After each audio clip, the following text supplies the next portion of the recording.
నేను ఆస్తి కోసం కూడా ఆలోచించట్లేదే. బాధతోను గుండె బరువుతోను మన కూతురు మన కళ్ళ ముందుంటుంది. అదక్కడికెళ్తే అది మనకు దక్కదు, మన కళ్ళకు కూడా కనిపించదు.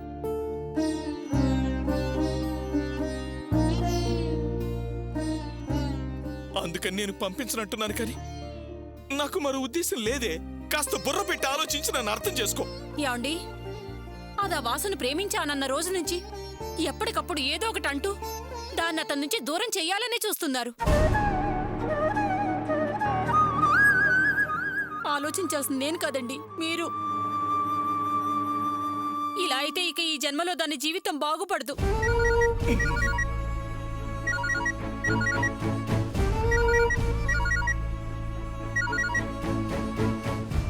హలో హలో, మాధవరావేనా? ఎవరనుకుని ఫోన్ చేశారు? మాధవరావు అనుకునే ఫోన్ చేశాను. మరైతే మాధవరావే. ఈ నంబర్ మాధవరావుదే, మాట్లాడేది మాధవరావే.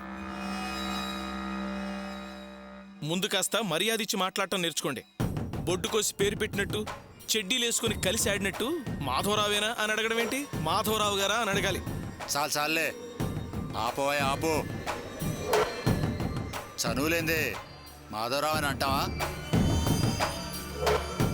ఇదిగో, బొడ్డు కోసి పేరు పెట్టిన వాళ్ళం కాకపోయినా ఆ తర్వాత అన్నావే చెడ్డీలని, నేను ఆ బాబతే.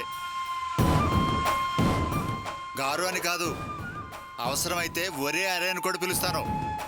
ఆ చనువు నాకుంది. అర్థమైందారా మాధవ? నేనెవరినో తెలిసిందా? ఏరా, అవాక్కయ్యావా? నన్ను గుర్తుపట్టలేక బుర్ర గోక్కుంటున్నావా? నెత్తిన వెంట్రుకలున్నాయా? బట్టతలు వచ్చిందా? జుట్టుంటే లాక్కుని నాలుగు కరుచుకోరా, లేదా బుర్ర మీద మొట్టికాయ వేసుకోరా. నేనురా పురుషోత్తంని. ఇంకా గుర్తుపట్టలేదా? ఒరే పురుషోత్తం, నువ్వా?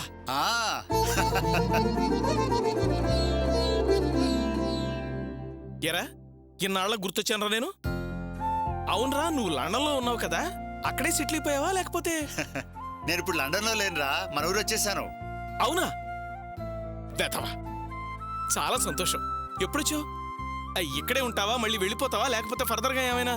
ఏదో 4 రాళ్లు వెనకేసుకుందాని వెళ్ళాను గాని, ఇక్కడున్న ప్రేమలు, ఆప్యాయతలు, ఆపేక్షలు అక్కడెక్కడుంటాయిరా? కరెక్ట్. నా జీవితానికే కాదురా, 10 తరాలకు సరిపడా సంపాదించాను. ఓ, ఇక్కడ నేను హైదరాబాద్ రాగానే మొట్టమొదటి చేసిన పనేంటో తెలుసా? నీ నంబర్ పట్టుకుని, నీ చొక్కా పట్టుకుని ఎప్పుడు కలవమంటావో అని అడగటానికి ఫోన్ చేశాను రా. రేయ్, అడ్రస్ చెప్తాను, వెంటనే బయలుదేరి వచ్చేసాయి. లేకపోతే నీ అడ్రస్ చెప్పు, నేనే రెక్కలు కట్టుకుని వెళ్తాను. రేయ్, నువ్వొచ్చి కలిసినా నేనొచ్చి కలిసినా నేను మాత్రం చొక్కా వేసుకోను. అదేంట్రా? చొక్కా పట్టుకుంటానన్నావు కదరా. భలే వాడిరా బాబు, నీ మాటలు అప్పుడు ఇప్పుడు ఒకేలాగున్నాయి. ఒరేయ్, ఇన్ని సంవత్సరాల తర్వాత నన్ను గుర్తుపెట్టుకుని ఫోన్ చేసావురా, నాకు చాలా ఆనందంగా ఉంది. అవునరా, మా చెల్లెమ్మ మీ అబ్బాయి బాగున్నారు కదా? అంతా బాగున్నారా? మీరెలా ఉన్నారు? మేం ఓకేరా. ఏదో మేం వెనకేసుకున్న ఇల్లు, వాకిలి, కారు, బంగ్లా, పలుకుబడి, పరపతి, నాకంటూ ఈ సమాజంలో ఓ గుర్తింపు తెచ్చుకుని బతికేస్తున్నాను.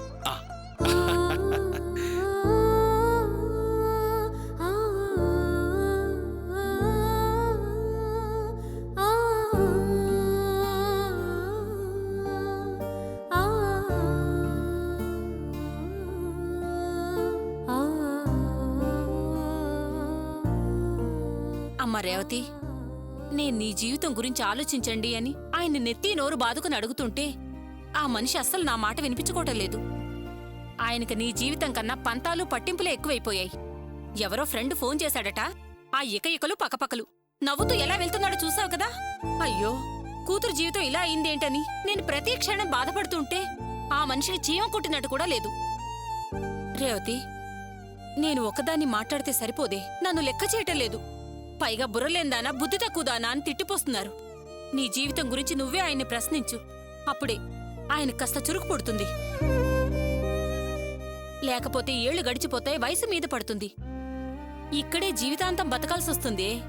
చూడమ్మా, నా గురించి, నా జీవితం గురించి నాన్న ఆలోచించడం లేదని, బాధపడడం లేదని ఎందుకు అనుకుంటున్నావు? ఆయన ఏం చేసినా నా మేలు కోరి చేస్తారు, నా క్షేమం కోసమే మాట్లాడతారు. నాకు నాన్న మీద నమ్మకం ఉంది. ఆయన మాట జవదాడడం కానీ, ఆయనను ప్రశ్నించడం కానీ నేను చెయ్యను.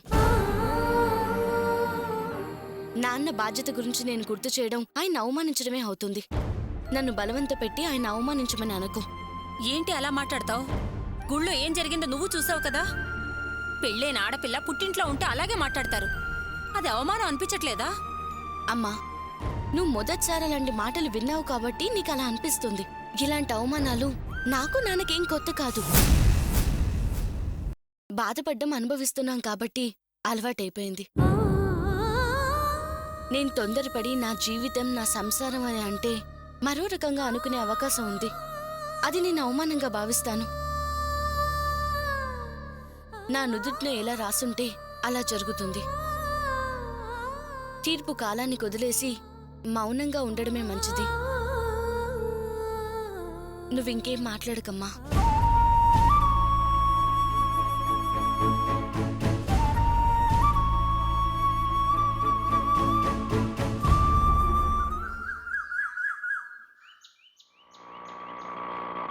ఇక్కడ ఆపు. ఇదిగో అయ్యా.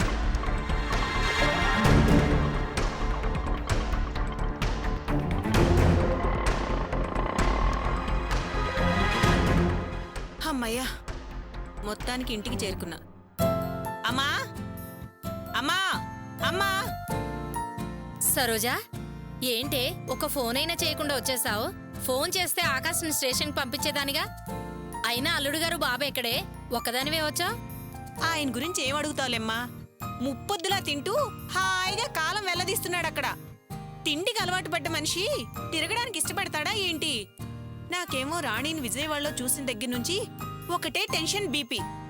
చెబుదామా వద్దా అని ఆలోచించి చివరికి ఫోన్ చేసి చెప్పేశానమ్మా. ఆ ఫోన్కి ఇక్కడ అల్లకల్లోలం అయ్యి ఉంటుందని మళ్ళీ స్టేషన్కి రారా, బస్టాండ్కి రారా అని మిమ్మల్ని ఇబ్బంది పెట్టడం ఎందుకని చెప్పలేదమ్మా. ఫోన్లో దాని విషయం చెప్పిన దగ్గర నుండి ఎప్పుడెప్పుడు వెళ్ళి మిమ్మల్ని చూడాలా అని ప్రాణం లాగిందమ్మా. తిండి మీద ఆపేక్షతో ఆయన అక్కడే ఉండిపోయాడు. ఆ చిన్నోడు ఉన్నాడు చూసాడా, వాడు అలానే తయారయ్యాడు. అమ్మ సరోజా, నాన్నా, మీ ఆరోగ్యం ఎలా ఉంది నాన్న? సమయానికి మందులు వేసుకుంటున్నారా? వేసుకుంటున్నానమ్మా. ప్రయాణం ఎలా జరిగింది? బాగా జరిగింది నాన్న. ఆకాష్ ఎక్కడా? లోపల ఉన్నాడమ్మా. ఆకాష్, ఆకాష్, ఆకాష్.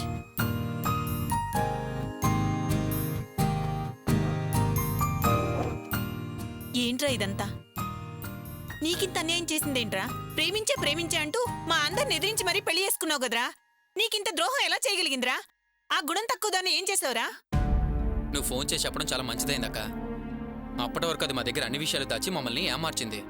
ఈ విషయం చెప్పిన మరుక్షణం అది విజయవాడ నుంచి రాగానే కాలు లోపల పెట్టనివ్వలేదు.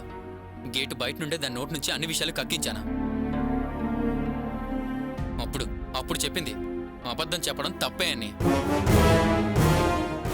నువ్వే కానీ ఫోన్ చేసి ఉండకపోతే అది ఇంట్లో సీతాలు బయట రత్తాలు అన్నట్టు తిరిగేది.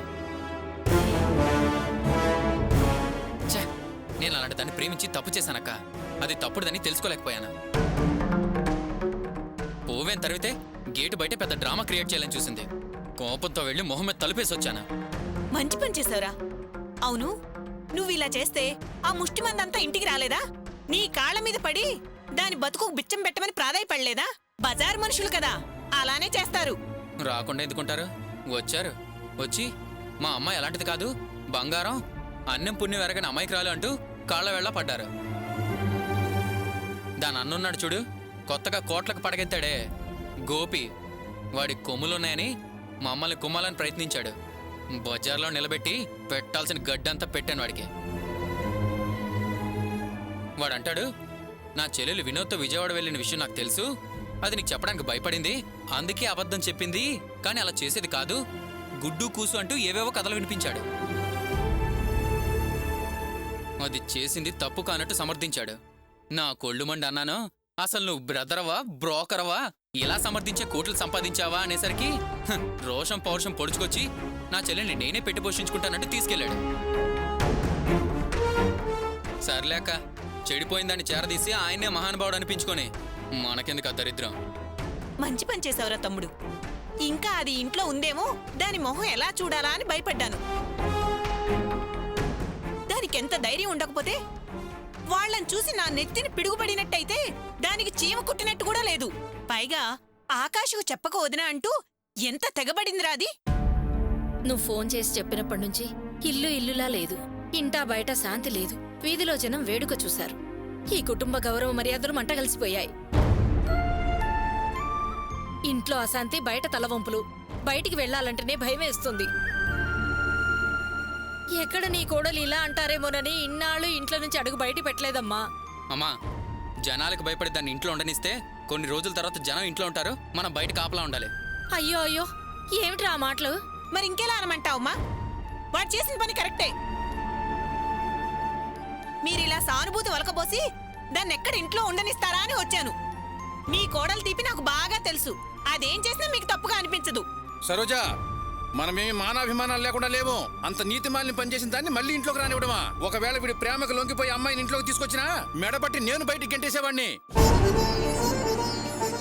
అయినా నేను మొట్టమొదటి నుంచి చెప్తూనే ఉన్నా, మన ఇంట్లో ఆడవాళ్ళకి ఉద్యోగాలు వద్దు వద్దు అని. కుటుంబము, ఖర్చులు, సింగినాథం, జీలకర్ర అని తను గడప దాటేలా చేశారు. ఆ రోజు మీరు చెప్పిన మాటల వల్ల తలదించుకోవాల్సి వచ్చింది. మరి ఇప్పుడు తలవంపులు పాలయ్యాం. ఆ తలక మాసిన పని చేసిన దాన్ని మళ్ళీ ఇంట్లోకి రానిస్తే ఈ కుటుంబం 2 ముక్కలుగా అయిపోవాల్సిందే. మీరదే మాట మీద ఉండండి నాన్న. వాడికి మరో మంచి పిల్లని చూసి వాడికి జీవితం నేనందిస్తాను. అసలు వీడు ప్రేమించి పెళ్లి చేసుకుంటా అన్నప్పుడే నేను వద్దన్నాను. వీడు వినలేదు. నేను ఆ దరిద్ర మొహాన్ని చూడగానే అది వీడిని ఉద్ధరించే రకం కాదు, ముగ్గులో దింపే రకం అనుకున్నాను. అందుకే వద్దురా వద్దు అంటే వీడేమో మన మాట వినలేదు. సర్లే, తొందరగానే ఒడ్డున పడ్డాడు కదా. ఒరే ఆకాష్, వేడిగా ఉన్నప్పుడే ఇనుమును వంచాలన్నట్టు ఈ టైంలోనే తెగతింపులు చేసుకోవాలరా. వెంటనే నువ్వు దాంతో విడాకులు తీసుకో. నీకు అన్ని విధాలుగా మంచిగా ఉన్న అమ్మాయితో పెళ్లి చేస్తాన్రా. అమ్మాయి మొహంలో లక్ష్మీ కళ కాదురా, అష్టలక్ష్మిలో అమ్మాయి వెంట మన ఇంటికి వస్తాయి. నీ జీవితం అన్ని విధాలా సెట్ అయిపోతుందిరా. పైగా అమ్మాయి ఎవరో కాదురా, మన బావగారు బంధువులమ్మాయే. అందరూ లోపం లోపం అంటారు గాని అది అమ్మాయి లోపమే కాదురా. అదేంటంటే ఆ అమ్మాయికి పెళ్ళై 3వ నిద్రలోపే ఆ అబ్బాయికి పాము ఖర్చు చచ్చిపోయాడు. ఆహా, ఎంత మంచి సంబంధం చెప్పావే. వాళ్ళెంత ఇస్తానన్నారు నీకు? వీడిని విడాకులు ఇవ్వమంటున్నావు? అసలు నువ్వు వీడికి తోడబుట్టిందనివేనా? తోడేలు పిల్లలా చిన్న సందు దొరకగానే వీడి సంసారాన్ని చట్టుబండలు చేయాలని చూస్తున్నావు. సరోజా, పోయిన పరువు చాలదన్నట్టు మళ్ళీ కోర్టులు, లాయర్లు, విడాకులు అంటావేమిటే? ఇలా కూడా బ్రతకనివ్వా? బాగా అడిగారండి. ఏమే, ఏవో చిన్న తేడాలొచ్చినంత మాత్రాన ఏకంగా విడాకుల దాకా వెళ్లడమేనా? ఏకంగా విడాకుల దాకా వెళ్లడమేనా అంటున్నావు? అంటే నీ మనసులో ఇంకా దాన్ని తీసుకొచ్చి మళ్ళీ నీ కొడుకుతో సంసారం చేయించాలనుందా? ఏంటన్నా, ఇంత జరిగాక కూడా ఇంకా విడాకులు ఇవ్వకుండా ఏం చేస్తారు? వాడి జీవితాన్ని సంసారం లేని సన్యాసం చేస్తారా? విడాకులు ఇవ్వకుండా మరో పెళ్లి ఎలా జరుగుతుందంటారు? చూడవే సరోజా, ఇప్పుడే పెద్ద సమస్యల్లో ఉన్నాం. ఇలాంటి సమయంలో విడాకులు, గుమ్మానికి మామిడాకులు అంటే అందరినీ తీసుకెళ్లి జైల్లో పెడతారు. అందరూ కాస్త ఓపిక పట్టండి. అవును సరోజా, ఆవేశంతో నిర్ణయం తీసుకుని చిక్కుల్లో పడే కంటే ఆలోచించి ఒక నిర్ణయానికి వద్దాం. ఇక ఆ విషయం గురించి వదిలేయి. సరే, అసలు ఎప్పుడు బయలుదేరేవేమో ముందు ఫ్రెష్ అయ్యి భోజనాన్ని పద. ఏయ్, దానికి అనబట్టించు. అలాగే. ఒరే ఆకాష్, నేను చెప్పేది కాస్త వినరా. నీ జీవితం బాగుపడాలని ప్రేమతోనే చెప్తున్నాన్రా. దాన్ని ప్రేమించి నువ్వేం సుఖపడ్డావు చెప్పు? నువ్వే బయటికి గెంటేశావు. అది కూడా లక్ష్య పెట్టకుండా దాని అన్నతో అది బయటికి వెళ్ళిపోయింది. అబ్బా, దాని జాతకమే మంచిది కాదురా. అది ఇంట్లో అడుగు పెట్టిన దగ్గర నుంచి మన కుటుంబం సుఖ సంతోషాలకు దూరం అయిపోయి అల్లాడిపోయావురా. అందుకే దాన్ని చట్టపరంగా వదిలించుకుని నువ్వు హాయిగా సంతోషంగా ఉండరా. అబ్బా, డైవర్స్ అంటే అంత తేలిగ్గా త్వరగా అయ్యే పని కాదక్క. సర్లే, దాని సంగతి తర్వాత చూద్దాం. వదిలే, ప్రయాణం చేసి వచ్చావు కదా, ముందెళ్ళి ఫ్రెష్ అయ్యి రెస్ట్ తీసుకో, వెళ్ళు. ఏంటోరా, నువ్వు సంతోషంగా లేకపోతే నేనెలా ఆనందంగా ఉంటాను?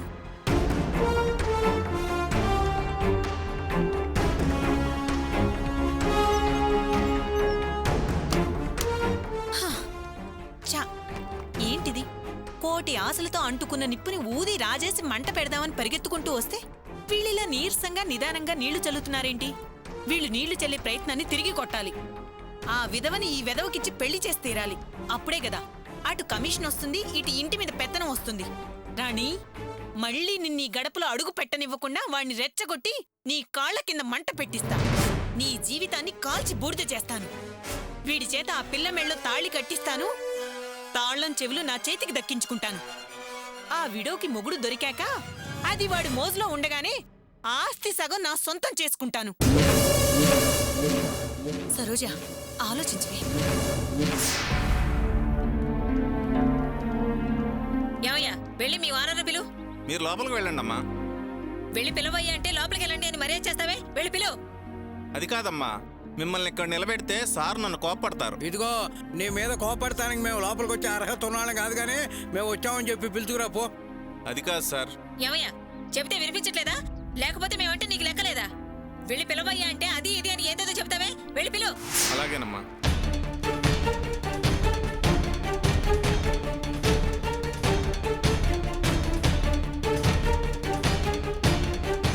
అమ్మా, అమ్మా, ఏంటి? మీ అమ్మగారు నాన్నగారు వచ్చారమ్మా. వాళ్ళని లోనకి వెళ్ళమంటే మేము వెళ్ళాం, మీ అయ్యగారినే బయటికి తీసుకురా అని చెప్తున్నారు. నేను ఎంత చెప్పినా లోనకి రానంటున్నారు. బయటే నుంచున్నారమ్మా. మా అమ్మా నాన్న వచ్చి బయట నిల్చున్నారా?